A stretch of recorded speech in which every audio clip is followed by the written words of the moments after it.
Hello, welcome to my Cultural Mandarin Intercultural Training Pinyin session, where we talk about the pronunciation of Chinese. Before we dive into it, allow me to quickly introduce myself. My name is Reina. I'm a cultural researcher and Mandarin teacher in the UK. I've spent several years teaching Mandarin in different countries. In my course, I will show you what I've learned from my teaching experience and interactions with students across the world to learn in the most efficient way with tips and pointers so we can tackle this language and use it in real-life situations. It's my goal here to help with your Mandarin learning in a real, fast, and efficient way because I will build up what you need to know with the help of what you already know about English. If that sounds interesting to you, please keep watching. In today's video, I will first show you how to pronounce and remember all the Pinyin syllables, and then we will move on to the tones, changes of tones and stress. Finally, I will introduce you to some fun exercises to help with your learning. Hopefully, by the end of the session, you will gain a different view of Mandarin pronunciation from previous learning and understanding. Now, shall we begin? First of all, what is Pinyin? So Pinyin transcribes all the sounds of Chinese characters in Latin alphabet, so non-native speakers can pronounce them. It's also used as an input method to enter Chinese characters into computers or phones as texts. Because Mandarin is a tonal language, Pinyin also has tone marks to indicate the tones of each character. Overall, Pinyin is the foundation for Mandarin learning in terms of its pronunciation. Some of you might say, I have learned Pinyin before. I think I can skip this part. I can tell you that I have met some advanced learners who have spent years working in China, learned Mandarin, and some of them even teach Mandarin in schools. Their Mandarin is really good. However, they still struggle a little bit with the pronunciation, which is not necessarily because of the difficulty of the language itself, but the way they were taught. And that's why I'm here to help with those common mistakes. If you open any Mandarin textbook, you will see the Pinyin alphabet are categorized into initials and finals. They are divided by the structures of the Pinyin syllable itself: initial, final, front, back. All the initials are consonants, and finals are vowels and compound vowels. The example shows the Pinyin syllable without any tone mark for a character. There is no more than 6 letters in one syllable. That should tell you how simple Pinyin can be. Let's look at the consonants first. The consonants are grouped based on the articulation, as in how to pronounce them. In this part, we will only learn the consonants marked in red, green, and yellow. You can remember and pronounce all the rest the way you are used to in English. Isn't that great that you already know almost 70% of the consonants here? Some teachers might teach them differently, as they would tell you, for example, they are pronounced bo, po, mo, fo, ge, ke, he.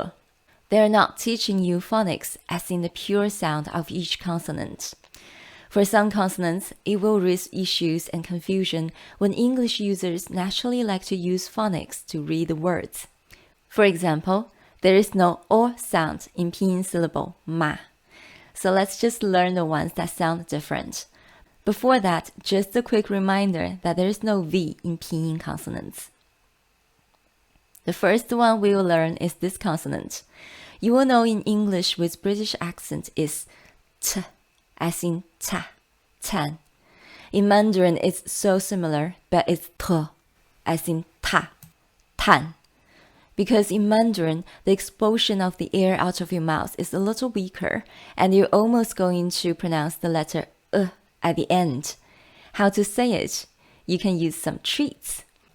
Get yourself a hard candy or something, put it on the front center of your tongue, then try to pronounce it again like you always do for t. Now you try. Does it sound more like t now? Because your tongue is naturally a little lower and the airflow is weaker. Speaking of this one, you might have noticed that with a Chinese English accent, sometimes some people would pronounce English words like take, tu. Now you know why the accent is like that, because of how t sounds like in Pinyin. I'm not trying to insult anyone here, just talking about accent itself, because everyone, including me, has an accent when speaking any languages, and that's completely normal.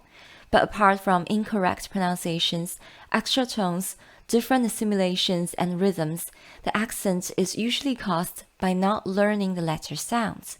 So they put extra vowels in some words, especially behind consonants. Kind of like, bring a cup to your room. What does it tell us? If you want to understand that accent, try to delete some vowels behind consonants in your head when talking to them in English. As I just mentioned, room. Let's look at r in Pinyin. If you're British, you might pronounce it as r. And in a syllable, for example, ren. If you are American, you probably pronounce it as and the Pinyin ren. I have heard that from many, many learners. When I pronounce this consonant and the same syllable, I say and ren. Did you notice any differences? And how to pronounce it then? Try to shush someone.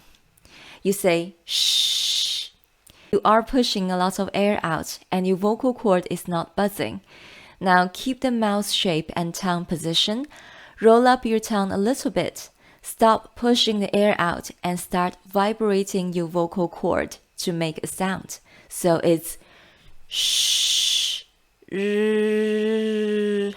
Get it? Well done. Moving on to the rest of the group. Ch in Pinyin, unlike in English, has only one ch sound. Now I have to vocalize it for you so you can actually hear me. It's ch in Pinyin. Ch sound is so similar to English. You just need to roll up your tongue a little bit like you did for Pinyin r and pronounce ch like you normally do in English. Let's try it again. Ch. I was confused by this one because Pinyin ch in IPA is like this. English ch is this. I could not tell the differences until I looked for another language that has this sound, which is Swedish. And when some of the Swedish people speak English with the ch and sh letters, they sound different. So it helped me identify this sound. So what does sh sound in Pinyin? It's sh. When I voice it, it's sh. Almost the same as English. Again, place your tongue as for Pinyin r and ch to pronounce sh. Now you try. Good job. Let's move on to j. Unlike English, it's not pronounced as r as in Asia. It's j, or voice it more as j, similar to J's letter sound j in English. But once again, place your tongue like you did for ch, sh, r to pronounce j. J. Now your turn. Fantastic. Now we only have a few consonants marked in red and yellow, as you may have noticed that the green ones sound somewhat similar to English consonants. So what's the deal with the yellow one? It has a different sound in Pinyin, which is ts, as in cats. Easy, right? Well, the red ones could be a bit challenging because you can't find these sounds in English. But why would you? You are learning a new language. Let's try new things. First of all, this one, it's not x in Pinyin, it's sh. I need to vocalize it for you as xi. To pronounce it, remember this English word, t. Now lose the t. Only read out e and extend it. Now your vocal cord is buzzing, no air coming out of your mouth. Like this. E. Now keep your mouth shape and tongue position. Start tightening up your tongue a little bit. Like when you say ill. Notice that the front center of your tongue is naturally raised a little, while you need to push some air out of your mouth. Like this. Xi. There you go. Moving on to the next one, it's ji or ji with a long, loud sound. To get this one, pronounce xi again. Then raise that front center of your tongue to touch the roof of your mouth so the air is stopped. Then drop your tongue. This will be a tongue, so it's 西ji. Now you try. Well done. Now the very last one of all the consonants. You have made it so far. This one is ch, or as qi with a long loud sound. To remember it, pronounce ji again, then push the air out a bit harder. So it's ji, qi. Now you try. Okay, let's review all the consonants we learned today. T, r, ch, sh, zh, c, x, ji, qi. Fantastic. So now shall we move on to vowels or finals? You will find it really fun to learn vowels because vowel sounds in Pinyin are much easier to remember as they are more consistent than in English.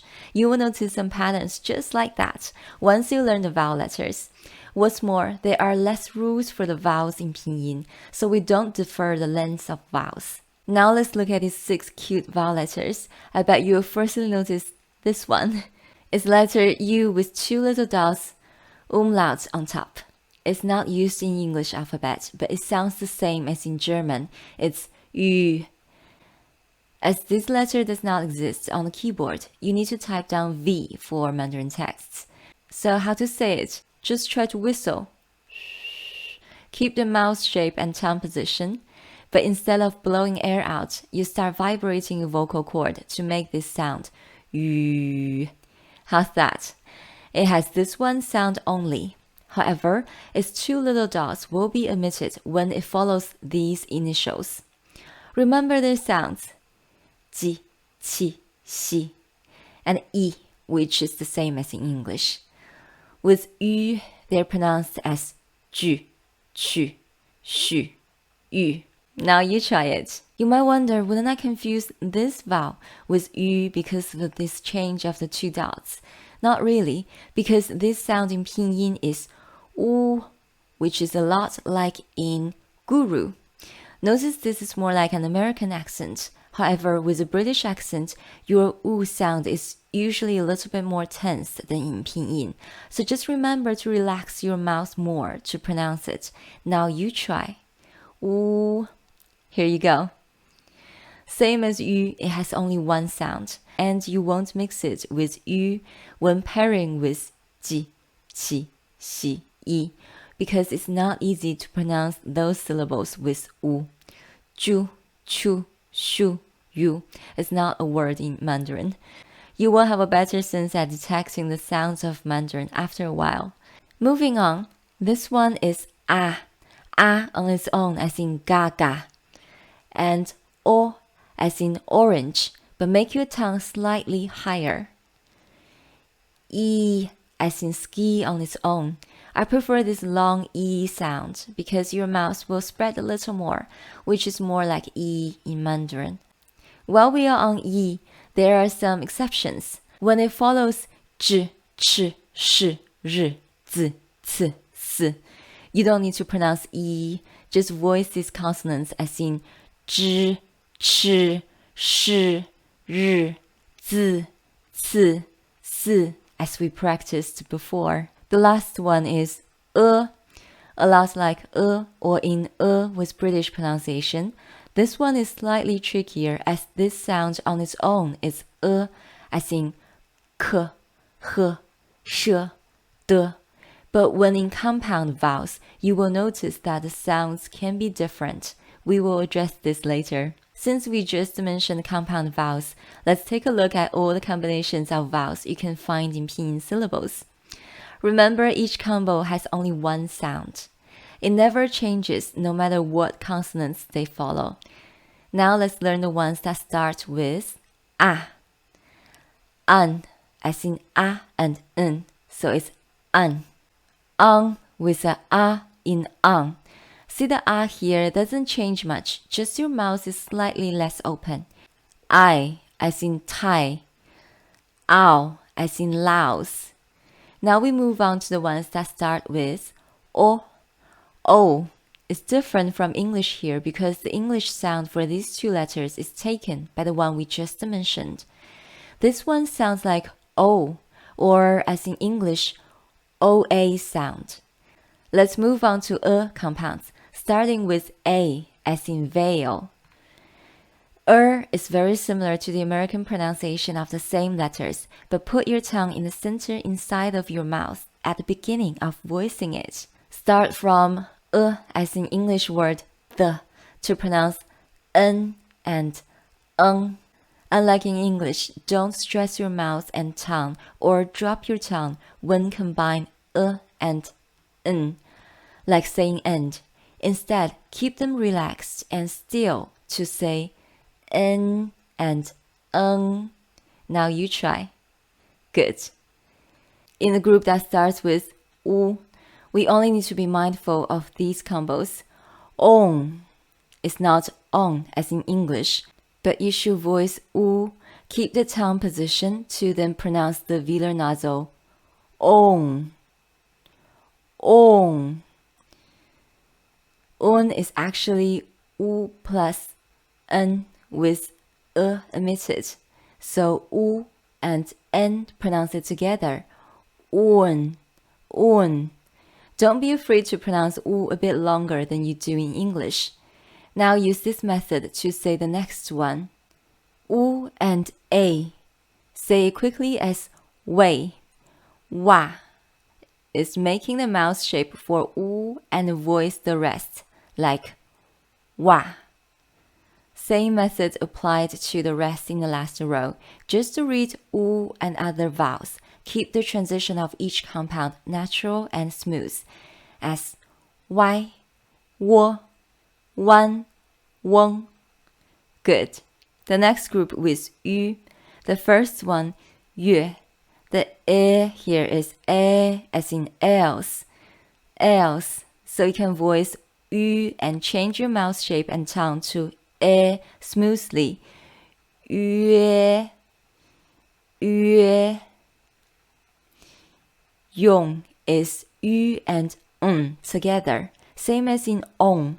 You should voice yu, keep the tongue position to then pronounce the velar nasal. So it's yong. Yong.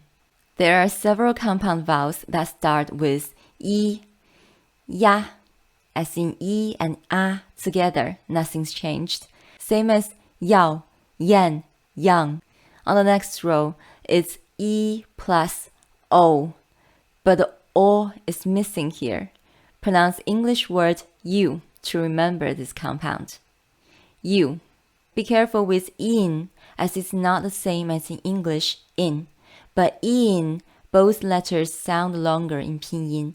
Remember this to say ing. Ing. With the last one ye, simply remember this word ye. Ye. Now we have learned all the consonants and vowels. Yay! The only thing we need to learn right now is the tones of Pinyin so we know how to pronounce all the syllables. Unlike English, Mandarin is known to be a tonal language. However, I'm going to use English to show you that there are tones in English that can help us learn these tones. There are 5 tones in Mandarin. 4 of them have tone marks. They look like these, and they usually sit on top of the vowels. If you can't see any of these tones in some syllables, then it means they have no tones, or to say they have a neutral tone, the 5th tone. So the first tone is a flat one. To remember it, say the word honey. Did you notice the sound of the hun part? That's your first tone. Honey. An. Now let's practice these pinyin syllables. I, shu, zhong, qiu. Fantastic. The second tone is a rising tone. So someone just told you that your favorite show got cancelled. You will reply, what? What? Remember, this is your second tone. What? Now let's try to practice with these pinyin syllables. Ren, cha. Very good. Now the third tone is a little tricky. The symbol means your tone goes down and up. It's not wrong, but it won't sound authentic or easy for you. So just remember, when you are hesitating or order a coffee or something, you will say Feel that creaky sound in your throat. Now that's your third tone. Now you say 你好我 There you go. The fourth tone, the tone mark looks like it's going down. To pronounce this one, try say this word, no, in a very firm voice, like no, See, that's your fourth tone. Now let's practice 是这再见 See how simple it is to learn the four tones. Same as English, Mandarin Chinese has its phonological rules. I have only chosen 4 topics that are really useful for your spoken Chinese. If you are a complete beginner, I suggest that you come back after a few Mandarin sessions when you are more familiar with Mandarin texts, as this is to help you enhance your spoken Chinese. So now we're going to talk about neutral tone, the changes of tones, and stress in sentences. The first one is the neutral tone. It's short and light. Generally speaking, a neutral tone syllable is read in a lower pitch than the syllable before it, unless it's a third tone syllable. The third tone syllable could have a slightly lower pitch than the neutral tone. Let's read some words. The second pinyin syllable of each word has the neutral tone. Let's try to say them together. 爸爸妈妈爷爷奶奶 Now you have mastered the neutral tone, and you have just learned 4 Chinese words. Well done. Now I'm going to introduce another tip for you. In a disyllabic word with reduplicated syllables, such as our examples, the second syllable is usually read in the neutral tone, and there are exceptions, such as for some adjectives. Rule number 3, being part of a word, the suffixes 们, 字, 头 are usually read in the neutral tone. Rule number 4, particles like de and a, ma, la are usually read in the neutral tone as well. We will revisit this later when we come across them in Chinese words. The third topic is tone sandhi. Same as before, I will only discuss 4 main issues that I find confusing for learners. The first one is the change of the third tone. When 2 third tone syllables are read together, the first syllable turns into the second tone. This is just to make the pronunciation easier.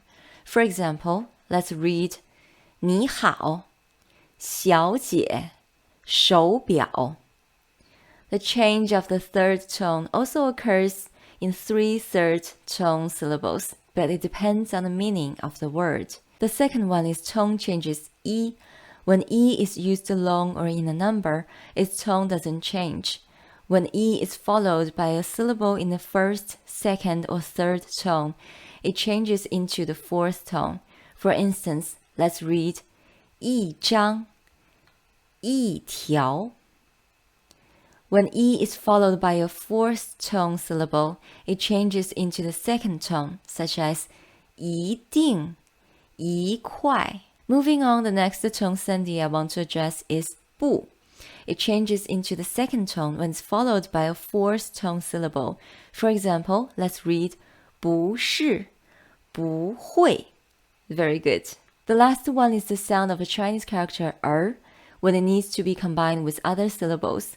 You can see it in some Chinese words. In those contexts, the character looks like a phonetic symbol that tells you to roll your tongue. For example, pinyin of this word, 哪儿 it's 哪儿 instead of reading it separately as in written 哪儿 You simply roll your tongue whilst pronouncing the vowel. Its rule applies to any vowel that ends with a, o, u. Change them into r, or, were, so it's easier for you to remember. I listed all the patterns of this change of sound down below for anyone who struggles with this particular issue. Now we talk about stress in words and sentences. Just like when we are speaking English, we stress some parts of a word or sentence. In Chinese, sometimes the content and words you want to focus on are stressed, so you pronounce that part a little longer and louder, and depends on what you are saying. However, since Chinese has tones, sometimes stress appears at fixed position. This kind of stress is called syntactic stress. I have attached a summary of the pattern of stress for anyone who's really interested in the flow of spoken Chinese. It takes more than a few patterns to learn in a classroom to be fluent, but the practice you do on a daily basis will make a huge difference. Except for reading and learning in the classroom, here are some really fun and useful exercises for you. The first one is Chinese tongue twisters. You can easily find some online, but here is one I find really helpful to memorize and practice the pinyin letter and the second tone. It's called the fat goose. It goes like this. 宽宽的河，肥肥的鹅，鹅要过河，河要渡鹅，不知是鹅过河，还是河渡鹅。Here's the translation. I have also linked the Chinese song called 自己, which is the background music of Disney movie Mulan. I want you to listen to the song and sing it with the soundtrack. I have prepared the pinyin of the lyrics for you. It will help with your pronunciation and flow of spoken Chinese without a disruption of tones. I hope you have enjoyed this lesson and follow this account for more content. In the next lesson, we will dive into the Chinese characters. If you want to learn Mandarin with me, please contact the email address. Thank you for watching. 再见。